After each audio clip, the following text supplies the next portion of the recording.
어쩜 이렇게 시간이 안 가는지 정말 버스 안에서 고인 이불 속에서 고인 고인은 언제나 너에게 고인 고인.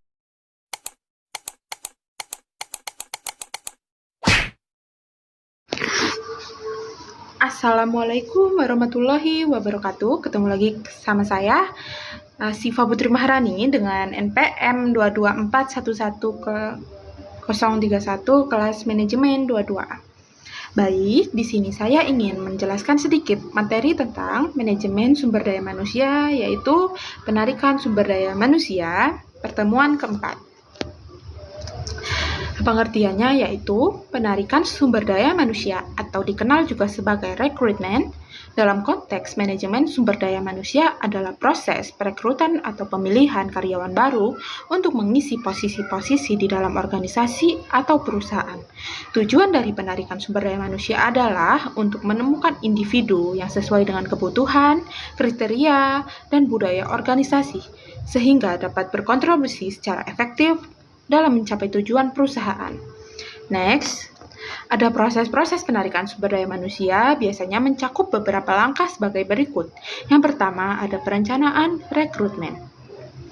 Perencanaan rekrutmen sendiri yaitu menentukan kebutuhan akan karyawan baru, termasuk jumlah, jenis, dan kualifikasi yang dibutuhkan untuk mengisi posisi-posisi tertentu. Lalu ada pemasaran lowongan pekerjaan.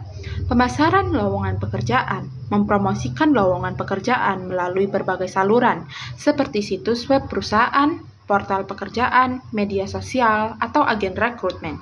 Nomor 3 yaitu ada seleksi dan penilaian.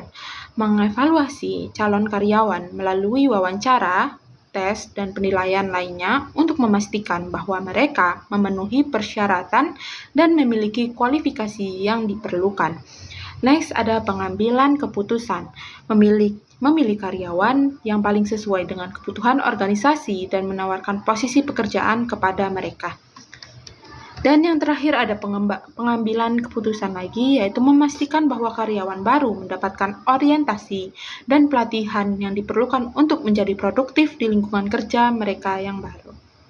Next, ada tujuan-tujuan dari penarikan MSDM, yaitu yang pertama adalah mendapatkan tenaga kerja yang berkualitas.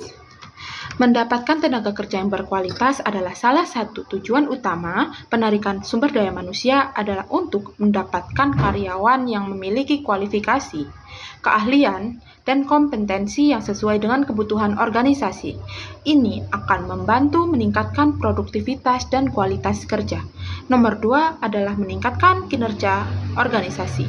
Meningkatkan kinerja organisasi dengan mengambil karyawan yang berkualitas, organisasi dapat meningkatkan kinerja secara keseluruhan. Karyawan yang kompeten cenderung lebih produktif dan berkontribusi positif terhadap tujuan perusahaan.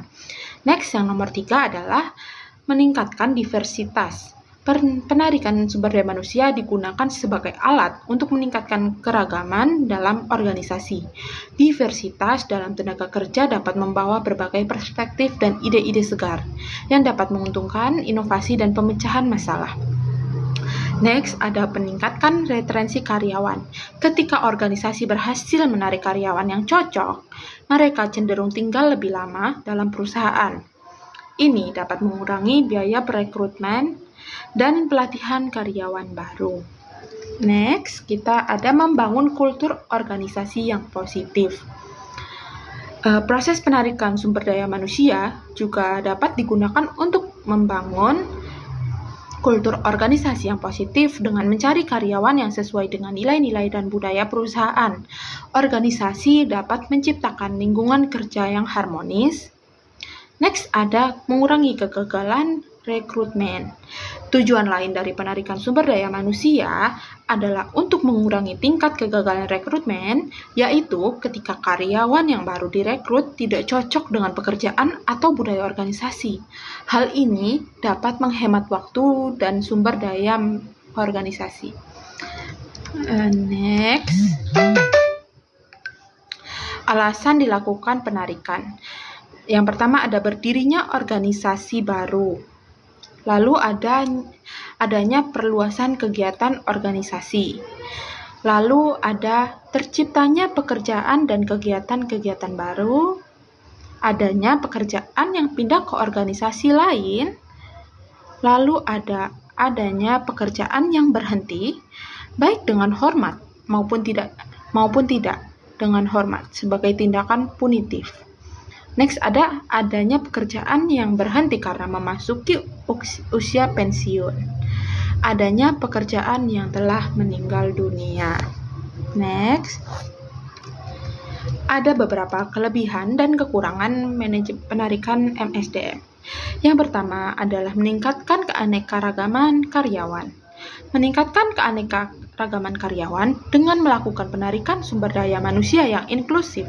Organisasi dapat memastikan bahwa mereka memiliki karyawan dengan beragam latar belakang, pengalaman, dan pandangan. Ini dapat membantu organisasi menjadi lebih inovatif dan dapat memenuhi kebutuhan pelanggan yang beragam.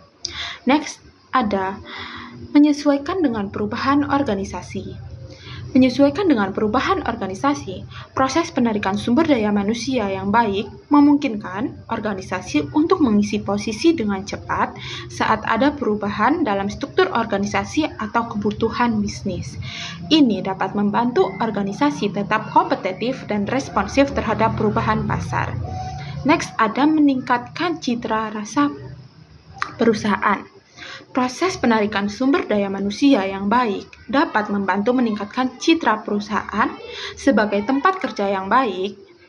Hal ini dapat membantu dalam menarik bakat terbaik industri dan membangun reputasi positif di kalangan pelanggan dan mitra bisnis.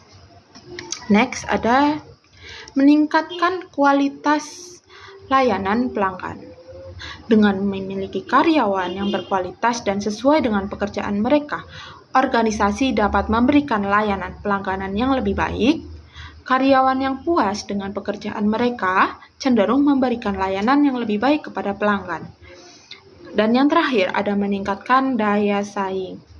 Dengan memiliki tim yang kompeten dan beragam, organisasi dapat meningkatkan daya saing mereka di pasar. Karyawan yang berkualitas tinggi dapat membantu organisasi untuk berinovasi dan berkembang. Berikut adalah kekurangan dari penarikan sumber daya manusia, yaitu yang pertama, ada karyawan yang tidak sesuai dengan pekerjaan.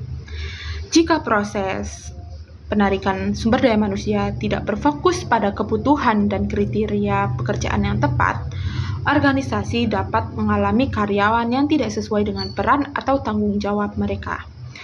Ini dapat mengakibatkan kinerja yang buruk dengan ketidakpuasan karyawan.